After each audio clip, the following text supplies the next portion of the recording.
This video will provide you with an overview on how you can analyze a poem. You might be thinking, why do I need to know how to analyze poems? Certainly, anyone can pick up a book and enjoy poetry purely for entertainment, without picking apart the lines and analyzing the different elements within. But analyzing poems can provide you with a greater understanding of the poem you're reading and connect with the poem on a deeper emotional level. Every word's punctuation mark, rhyming pattern, and every small part of a poem in general have all been included to have a particular reason, and they all contribute to the overall meaning of the poem. Learning how to analyze these features can not only help you have a deeper understanding of the poem, but it will help you to think like a poet and improve your own poetry writing in the process. Have you ever heard of the SMILE method used to analyze poetry? SMILE is a mnemonic to help you to remember that element of a poem you should analyze.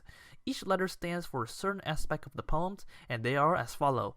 S stands for structure, M for meaning, I for imagery, L for literary devices, and E for effect.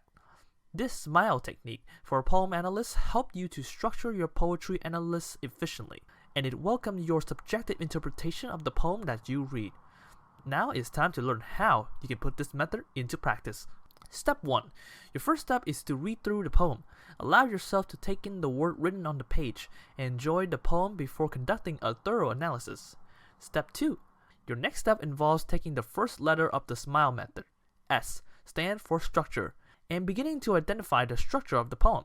In this step, it is important to look at the rhyming scheme and identify the form of the poem. Step 3. Your third step is to determine the meaning of the poem. This step is not objective like identifying the structure, it's purely subjective and based solely on your opinion and interpretation of the poem. Step 4. Your fourth step involves using your imagination and visualizing the imagery that the poet has portrayed. To help you along with this step, look for language that appeals to smell, sound, sight, touch, or taste. Step 5. Step 5 requires you to identify the literary device present in the poem. This includes rhetorical devices such as similes, metaphors, alliteration, anticlimax, and formal and informal dialect.